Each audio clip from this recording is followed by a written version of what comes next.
to Module 7 of Simple Physiology for High School. This module is called Where the Blood Vessels Flow, or Where the Blood Flows, Vessels, I'm sorry. Now, the last module we looked at was all about the heart, and now we're getting into the blood vessels. And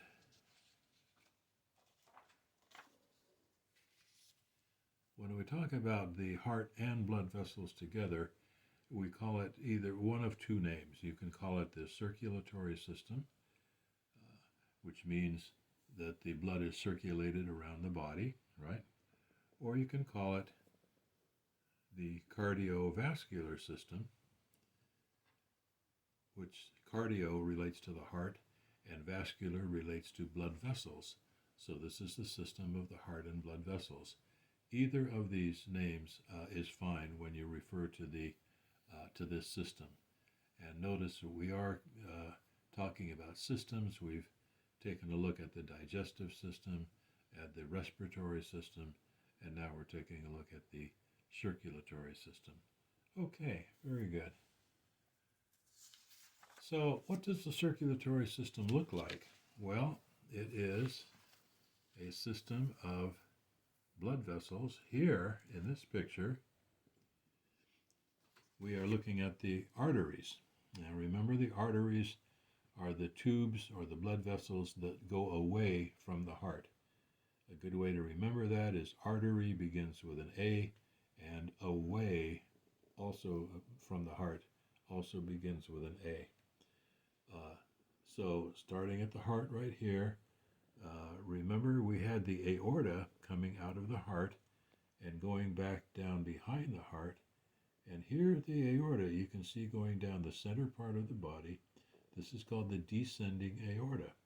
And it goes all the way down to about the belly button, where it branches into a large artery going down each of the legs this way and this way. There's also branches coming off the aorta leading out to the arms here and up to the head, up to the side of the neck, leading to the brain and the various parts of the head. All right? So this is the arterial or the artery system. Now, running parallel to that, we have a system of veins. Now, veins obviously are going in the opposite direction. They are carrying blood toward the heart, all right? And here, if we take a look at the heart, there it is. And you recall when we learned about the heart, we learned about the inferior vena cava, bringing blood from the lower part of the body. Here is the inferior vena cava. We did not get to see that well during the heart module, but here it is. And it brings blood up to the heart, into the right atrium, as we remember. And the blood is coming up from the feet, from the legs, all the way up, both sides. Blood coming up from the arms. And here entering the superior vena cava, right here, leading down also into the right atrium. Here we see jugular veins bringing blood down from the head down into the superior vena cava. So again, veins take blood always toward the heart. Very good.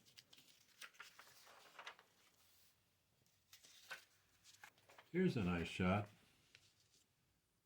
of the arteries coming off the aorta down here and leading up into the head region. You've probably heard of the carotid artery, and that's this major artery right here. If you put your fingers right here, you can feel the pulse or the surge of blood going through this artery. You've probably seen that in the movies where they take a pulse at the neck. So this is the carotid artery here. Obviously, if you're a surgeon, you learn all of these different arteries, because when you cut into a person, you don't want to cut into an artery by mistake.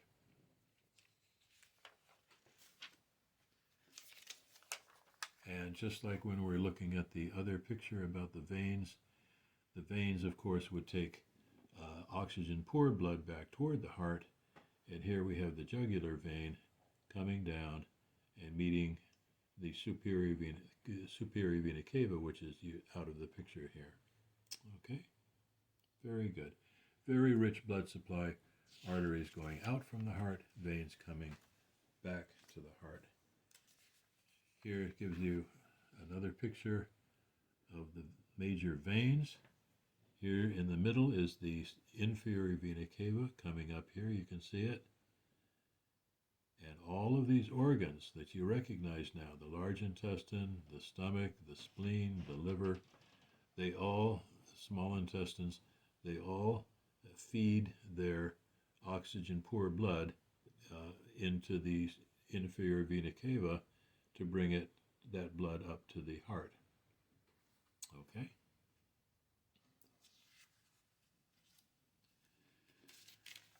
When we take a look at the difference between an artery and a vein, let's take a look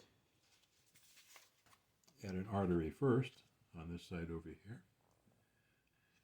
And as you might know, there's a hollow space that the blood flows through, but otherwise the artery has fairly thick walls.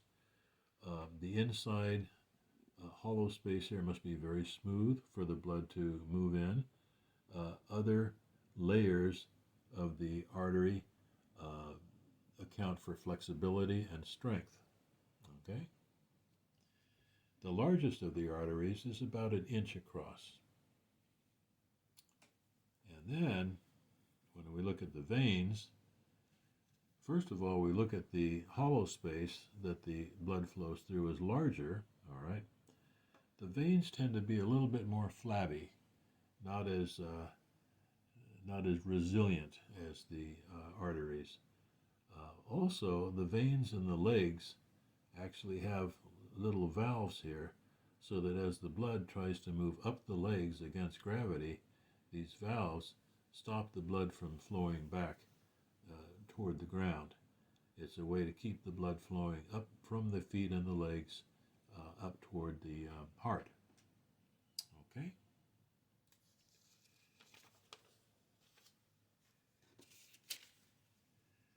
Here's a nice picture showing basically the 5 major kinds of blood vessels. Here we have an artery. It can be anywhere from about 1 inch across to about 4 millimeters or so. Then we have something called a smaller artery called an arteriole. Remember, in the respiratory system we had something called a bronchiole. So this is the comparison. An arteriole does something that most arteries can't, and that is they can make the opening wider, called dilating, or make the opening smaller, called constricting. And by doing that, arterioles can cause blood to go to various different parts of the body by constricting in one place or dilating in another. Now we come to the capillaries. These are the smallest of the blood vessels. They can get down to about 8 microns in diameter, and you recall it's not much bigger than red blood cells. This is where the red blood cells have to actually push their way through the capillaries to get where they're going, which is to the body cells. Capillaries are always in direct contact with the body cells, and the exchange of oxygen and carbon dioxide happens from the capillaries. Food molecules go from the capillaries into the cells. Waste products like urea come out of the cells into the capillary, and we'll take a closer look at the capillaries later. All right. Once the blood is flowed through the capillaries, they flow into small veins called venules, small veins, and the small veins flow into the larger veins just called veins. All right. And then, of course, that blood returns to the heart. So to review, blood coming out of the heart enters the large arteries, then enters the smaller arteries called arterioles, then enters the capillaries, where the exchange of gases and food molecules occur, and then reforms back into the venules, the small veins, into the large veins, and then into the vena cava leading back into the heart. So these are the 5 major kinds of blood vessels.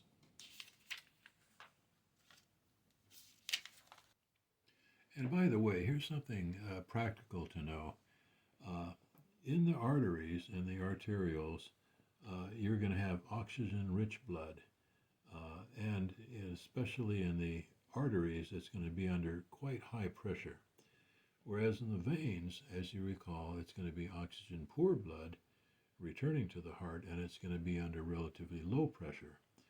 Now, if you ever see a movie where someone gets cut by accident, if the blood is gushing out and it's bright red, that's going to be bleeding from an artery, all right? And obviously that blood has to be stopped very, very soon, quickly. Whereas if the blood is just coming out much slower and it has kind of a maroon look, that will be blood from a vein or venous bleeding, and it will be much less dangerous and so on. So I just wanted to bring that to your attention, the color and the pressure of the blood coming out of the artery and the vein will be quite different. Very good. Thank you. This is a nice picture showing the blood coming in an artery over here, entering an arteriole here, and then breaking up into capillaries head here. This is sometimes called a capillary network or a capillary bed, all right? And again, this is where all the body cells would be located to take advantage of the blood. When the blood leaves the capillary bed, it will enter venules for its trip back into veins, and the veins, of course, take the blood back to the heart because the blood is now oxygen poor. Okay? Very good.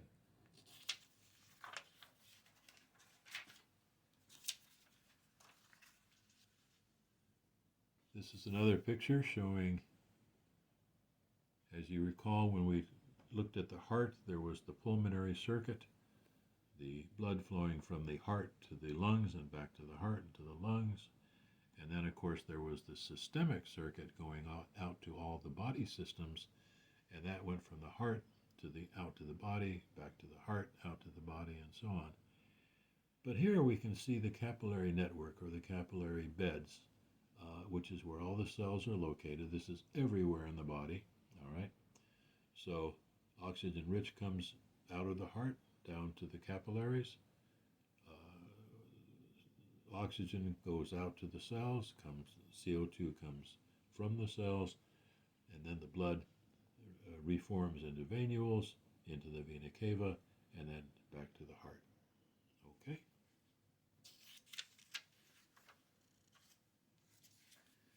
This is the last picture that we'll take a look at, showing the capillary bed. Again, here's a major artery. We have arterioles coming off the artery and then breaking down into capillaries here. The capillaries reforming into venules and finally into veins for the trip, take the blood back to the heart. Okay, capillaries. A nice way to remember all of this is something I used in my class in high school, is imagine that we're looking at a neighborhood. Now, here's a freeway coming along here, and then coming off the freeway is an avenue, okay? And then the avenue turns into a street or a road. Let's call it a street. And on the street is where we find people living in their houses, right? Here, here, and here, and here. Then this street reforms into another avenue going onto another freeway and leaving the neighborhood by another freeway, all right? Now, imagine, if you will, a male person, used to be a male man, but now it's a male person, come along in her mail truck, and she comes down here in the avenue, And then she has all these houses to deliver mail to, right? So the mail lady comes along and delivers mail to all these houses, and then she leaves here through this avenue and goes take another freeway and goes to another neighborhood somewhere else. That's the delivery, okay? And that would be like the delivery of oxygen and food molecules. But now, here comes another person. This is the trash pickup people.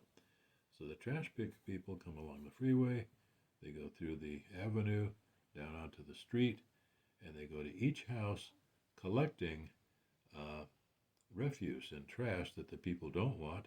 Some of them have thrown away their mail, or they've thrown away envelopes their mail was in, and the trash men pick that up and take it down the street and leave, throw by this avenue and leave by this freeway and take off, go to some other neighborhood.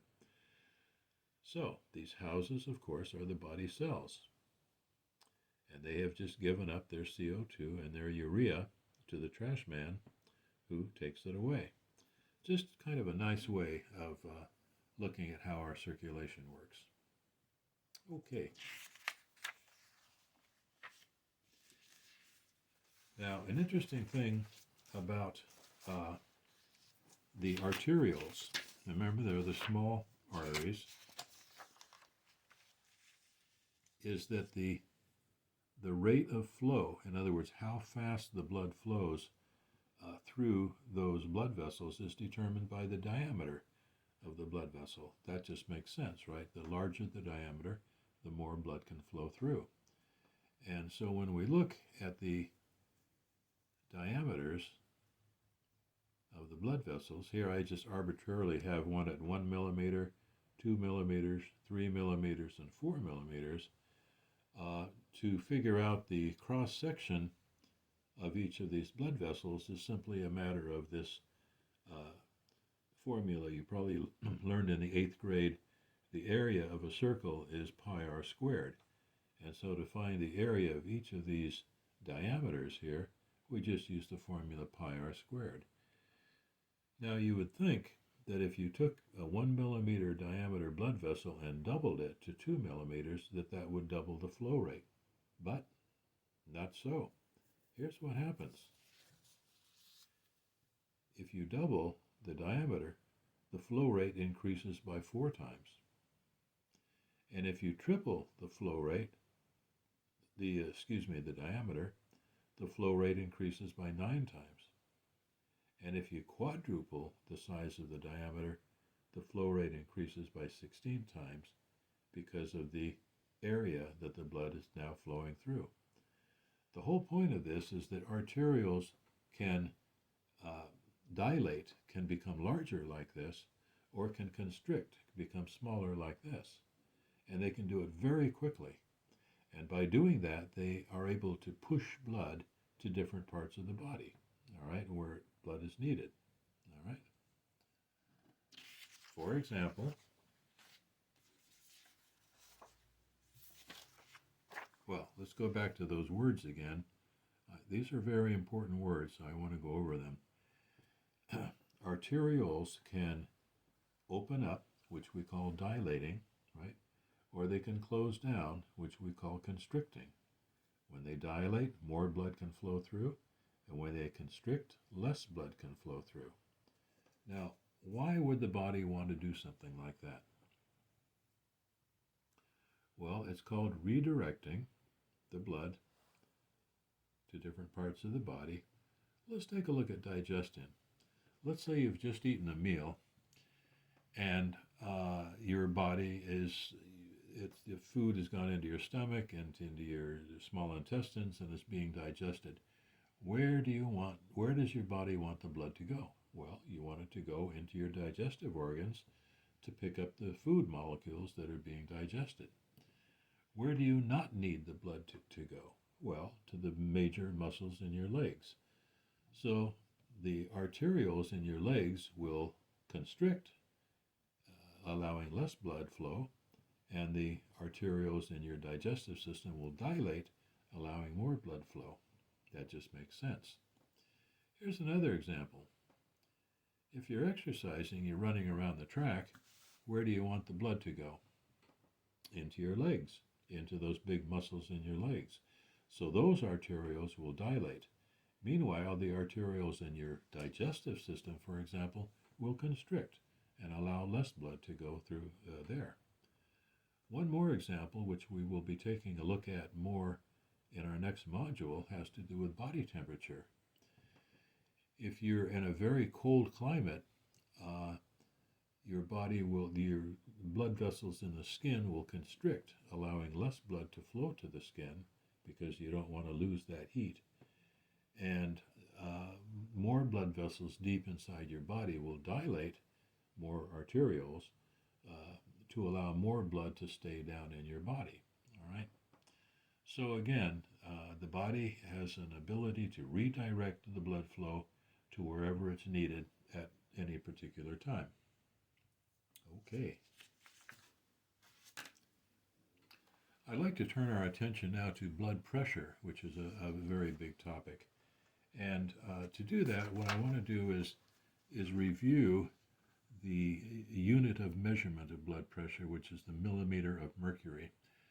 I want to remind you that back in Module 3, when we went over the metric system, we went over this term here, capital HG, meaning the element mercury. And it comes from the ancient Latin hydrar gyrum, which means silvery liquid, silvery water. And here's the H, and here's the G. And out of tradition, chemists have just held on to this Hg as the chemical symbol for mercury. Okay, just a kind of a reminder there. That takes us to something we also took a look at before, which was Torricelli's experiment. This was in Module 3. Torricelli's experiment with air pressure. You recall that they were wondering at the time, scientists, whether air had weight. And Torricelli put together this experiment where he had a bowl of mercury, and he had a tube, a glass tube full of mercury, and when the tube was open at the bottom and closed at the top, and when he turned his tube upside down and put it down into the bowl of mercury, some of the mercury in the tube came down and then stopped right here.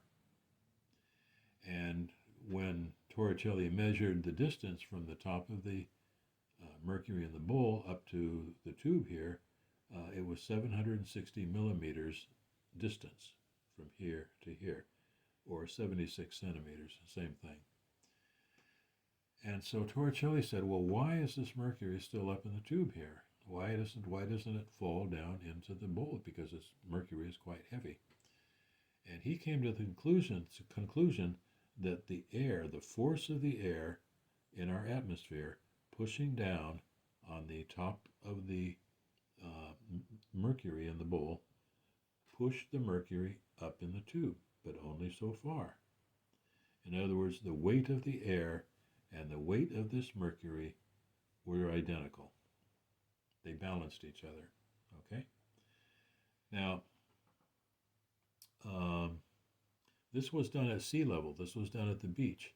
So Torricelli thought that at least at the sea level, the weight of the air, or the pressure of the air pushing down, is equal to 760 millimeters of mercury in the tube, okay? And again, we did this in the Module 3, so this is kind of a review.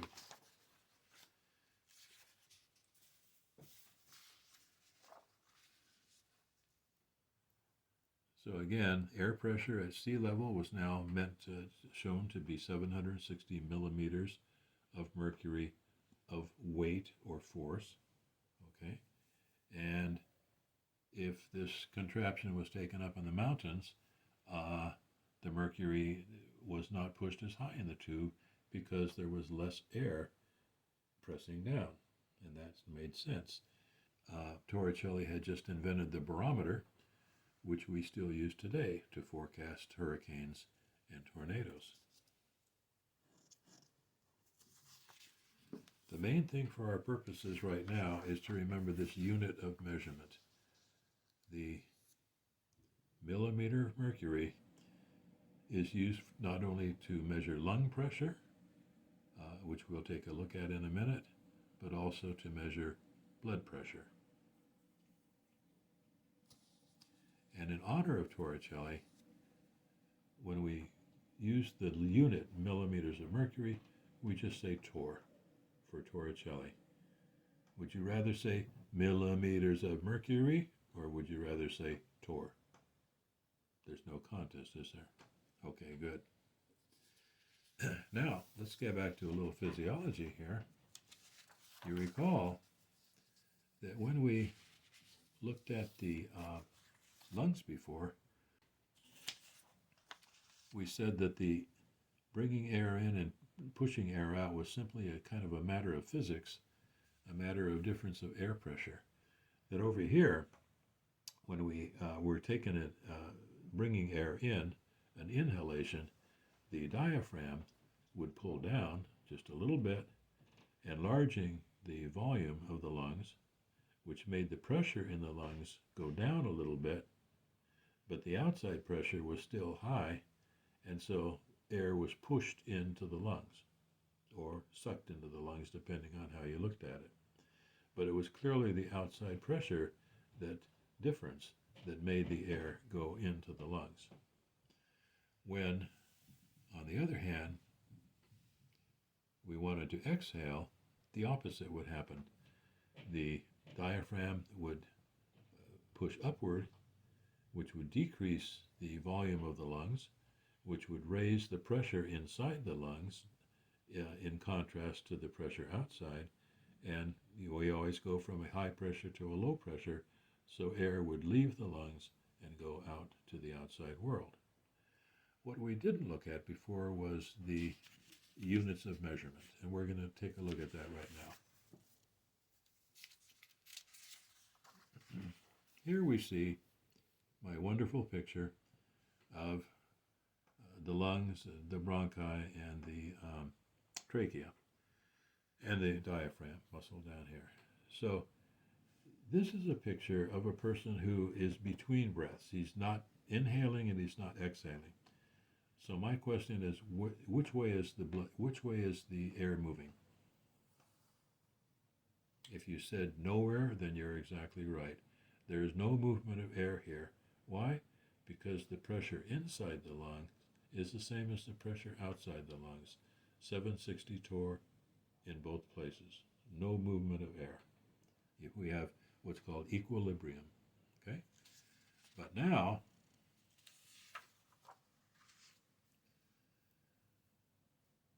we have the diaphragm muscle pulling down and increasing the volume inside the lung, which, as you recall, will make the pressure go down.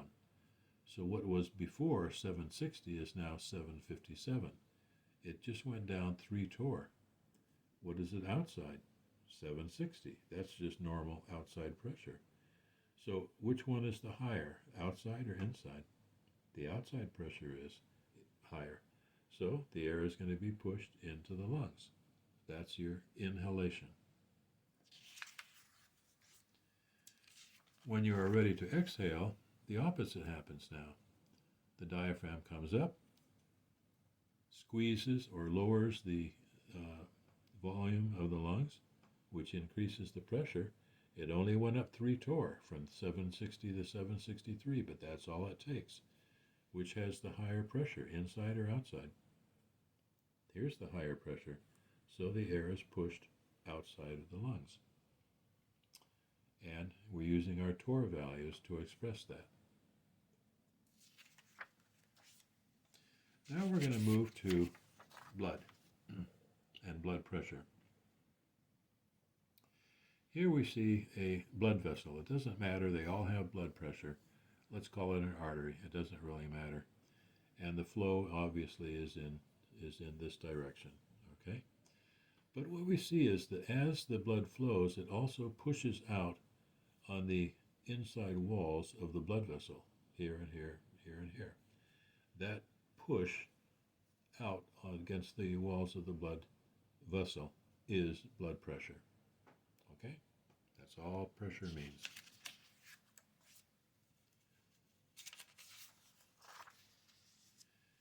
Now, here's the same blood vessel, all right? And we have blood pressure pushing out. But we're going to take a measurement on this artery between heartbeats. In other words, we're going to take the measurement of the blood pressure while the ventricle is filling with blood. So the ventricle is not contracting, okay?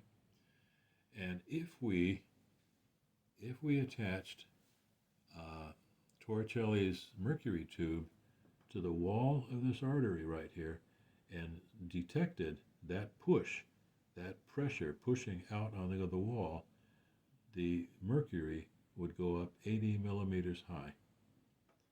And we could say that that amount of pressure is 80 torr of pressure, okay? Or 80 millimeters of mercury. Now, same artery, but we'll find this is the blood. Blood is ejected from the left ventricle every heartbeat. And as that extra blood flows down the artery, you can see it creates a bulge. That extra blood, 70 milliliters of blood from the left ventricle, creates a bulge, and that bulge flows all the way down the artery. Okay? Now, what if we were to detect the pressure of this, that the extra blood has made in this bulge here? What would we find? Well, we find something that looks like this. Here's the bulge, and if we attach Torricelli's mercury tube here, we would find that that extra blood is pushing with a greater force and making the mercury rise higher in the tube up to 120 millimeters high, or 120 torr.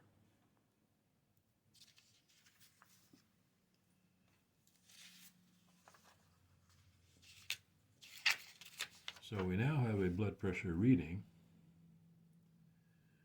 of 120 torr, which is when the ventricle is pushing the blood out, right? That's the work being done, versus 80 torr, which is when the ventricle is filling with blood. So this top one is when the ventricle is working. This is when the ventricle is relaxing. When it's working, we have 120 torr of pressure inside, and when it's relaxing, we have 80 torr of pressure. And we express this in this way. The top number, the 120 torr, we call the systolic pressure. And the bottom number, the 80 torr, we call the diastolic pressure. So the blood pressure is simply a ratio of the systolic pressure to the diastolic pressure. The higher pressure when the blood is flowing through the artery, and the lower pressure when between heartbeats, when there's not so much blood flowing through. Okay? Okay, I have a question for you. We know that the blood leaves in the arteries, it goes down through the capillaries, and then comes back to the heart through the veins. Do you think the blood pressure changes very much as it goes through all of those blood vessels? And the answer is yes, there's quite a change. And let's take a look at that right now. This is a very interesting picture. On the x-axis down here is distance from the heart. So starting from the heart right here, we have the aorta, we have the large blood vessels, the arteries, then we have the capillaries, then we have the venules and the veins, and then back to the vena cava. On the y-axis, I'm going to actually turn it here so you can read it. On the y-axis, we have blood pressure in millimeters of mercury. which is torr, right? Okay, and you can see the torr numbers go from 0 up to 120. Now, we're just going to look at the ventricle. These are the, yeah. We're just going to look at the higher pressure from the ventricles here. The blood leaving the heart is at a torr pressure of about 120.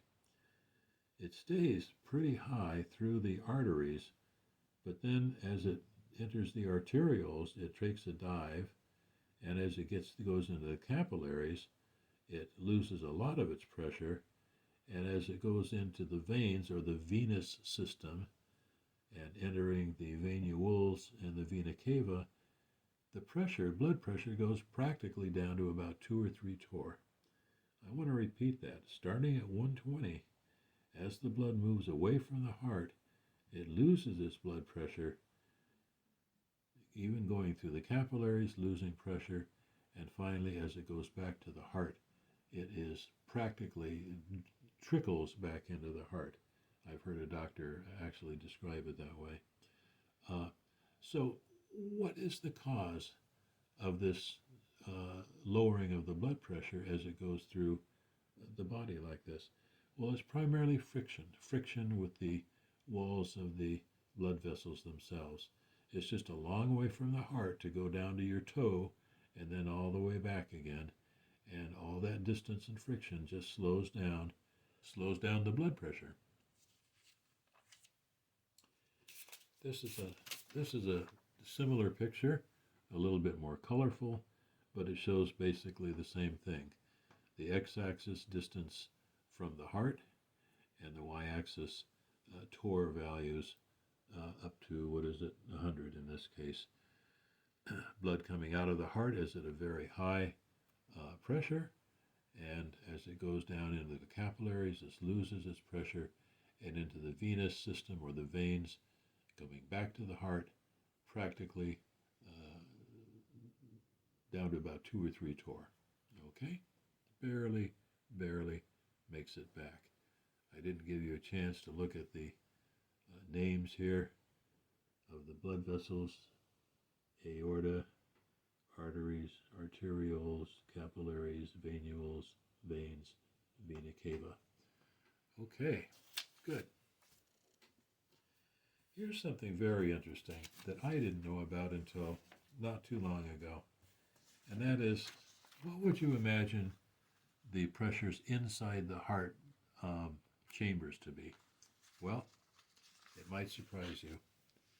These are the torr values, the torr pressures inside the heart.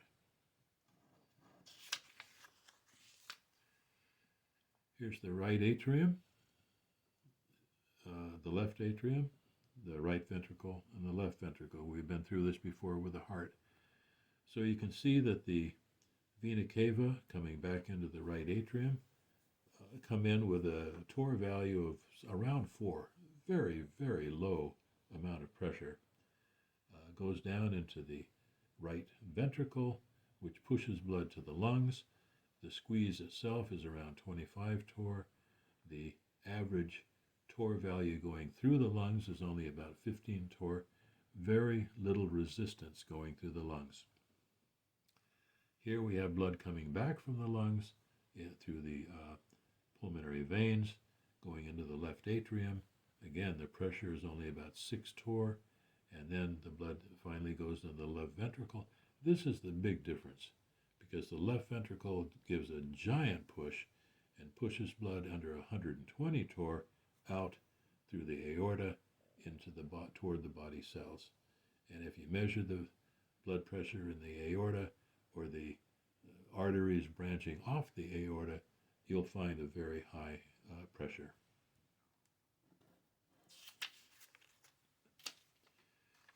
Here's something very interesting. This is in your lower leg, in your calf, all right? Now think about it. Blood goes all the way down to your feet, right? And then it has to come back up again to your heart. What does that blood have to work against to get to go up? If you said gravity, you're right. Uh, that venous blood has to move up through the veins against gravity.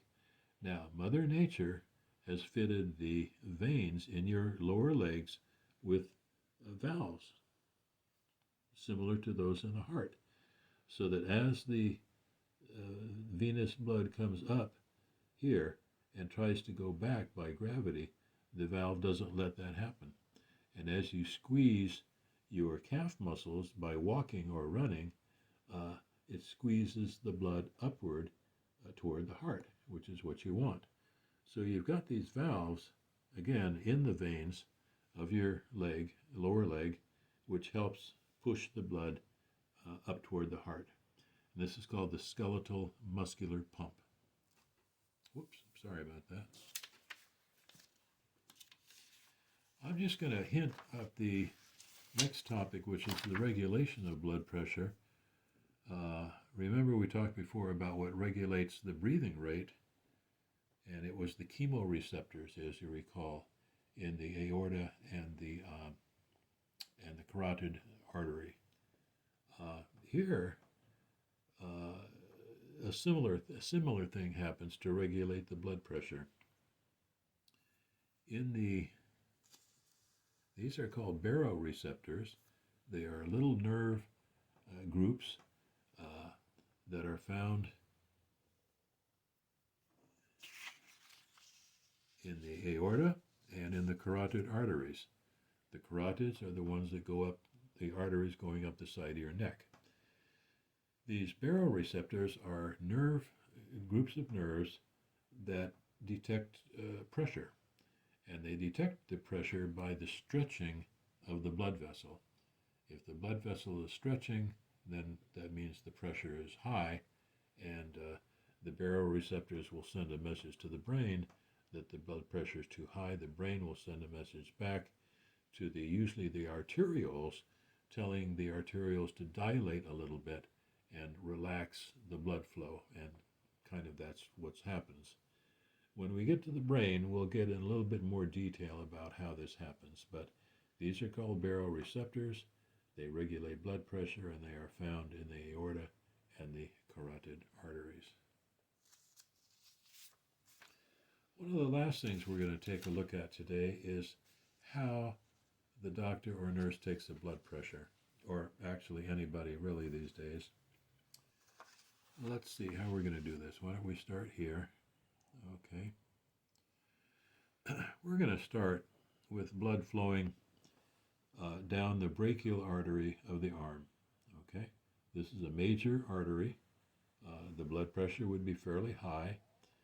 And of course it goes down to your hand and then goes into veins for its return to the heart. But we're just showing the artery here. By the way, if you want to take your pulse, you want to find out how many times your heart is beating a minute, if you go to your wrist and go to the inside part of your wrist on the thumb side and put a couple fingers right there, you will feel a little beat of the blood surging through this artery, and that's the pulse. It's the same thing as the heart rate. Anyway, let's get back to blood pressure. So what we're going to do here is we're going to put a pressure cuff on the upper arm right here. And we're going to see that in the next picture. There it is, pressure cuff. The pressure cuff is nothing more than it has a balloon inside here that can be blown up by this mechanism here.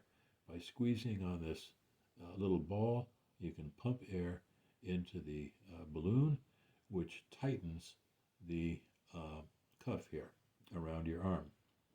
Now, why would you want to do that?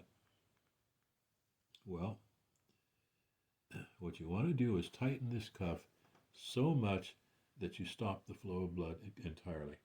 Now, I know that sounds weird, but you're only doing it for less than a minute, so it doesn't harm you. Again, you want to tighten this cuff so that all the blood stops going down your arm, okay? Now, right at this point, you want to take a stethoscope, which is right here, put it in your ears, and put the end of the stethoscope at the juncture of your elbow right on this artery right here, okay? Because you're going to listen for something, okay? final step is you're going to slowly release the air in this cuff so that the blood starts resuming its flow through your arm. And the first sound that you hear of the blood coming through will be your systolic pressure, your higher pressure, probably around 120, okay? And then as you continue to hear, listen, the sound will disappear, and when the sound disappears, that will be the lower pressure, the diastolic pressure, which will probably be around 80. Now, if you're a teenager, your blood pressure is probably going to be somewhere around 115 over 70 or so. And if you're older, it's going to be closer to maybe 130 or 140 or even 150 over 80 or 90 or 70. So your blood pressure does increase as you get older. The reason we're using 120 over 80 because that's the kind of an average or normal blood pressure for a person, let's say between 25 and 40. Okay.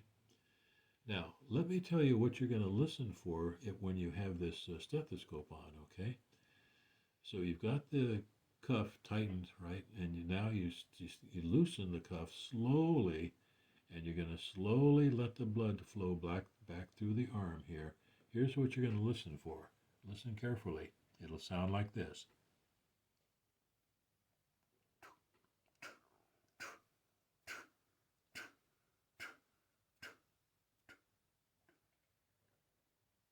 Okay, so the first sound that you hear as you're loosening the cuff, the sound you hear in the stethoscope, will be the diastolic pressure. And when those little sounds completely disappear, that'll be the diastolic pressure. Now, how do you remember this? Because you're looking at the dial. In this case, there's the dial on the mechanism itself here. It's more often seen in this picture that the dial is an actual gauge, and you're watching where the needle is when you're listening through the stethoscope. So you remember what the Tor number was when you first heard the sound, and the Tor number when the sound disappears. And that's how you take a blood pressure. Okay? Very good. We're almost finished here. Our final topic of this module would be high blood pressure. Now, you probably know someone who has high blood pressure, likely someone older in your family. Blood pressure increases as you get older. High blood pressure is that which is unhealthy, and so it has to be treated. And there are various ways that is treated these days. Well, first of all, let me back up. High blood pressure is usually caused by fatty deposits which form in your side of your arteries, in your arterioles. And these fatty deposits slow down the flow of blood and sometimes make it almost blocked off. And that makes a back pressure going backwards, and that creates the high pressure in the artery.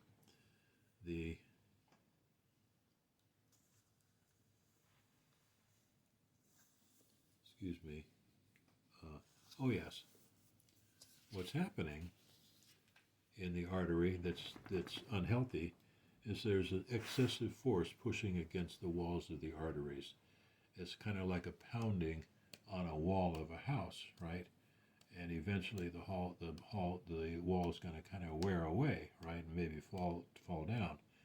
So you don't want that extra blood pressure pushing against the walls of the arteries. It makes them rigid and less flexible. Also, that back pressure makes the heart work harder because it's like pushing air through a straw that's collapsed a little bit, and you have to push harder with your breath, and the heart has to work harder to push that blood through some of the spaces that are almost blocked.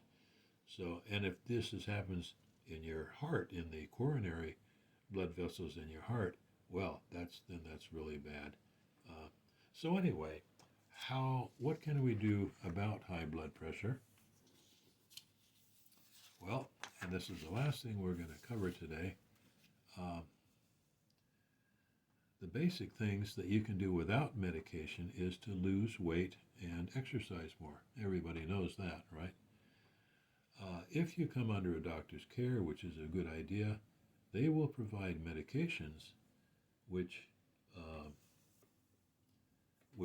which dilate the arterioles. I'm trying to read this upside down here. I forgot what I wrote. Dilate the arterioles to allow the blood to flow more easily, and also give a drug that lets the heart pump less vigorously, so it relaxes a little bit more. And both of these work together to lower your blood pressure, to take the TOR from 150 down to 100 and maybe 25 or so. Okay, so there we go with our module on the blood vessels. I hope you've enjoyed it. When we come back to our module 8, we're going to move into something I find very interesting, body temperature. So we will see you then. And until then, this is Dave saying goodbye.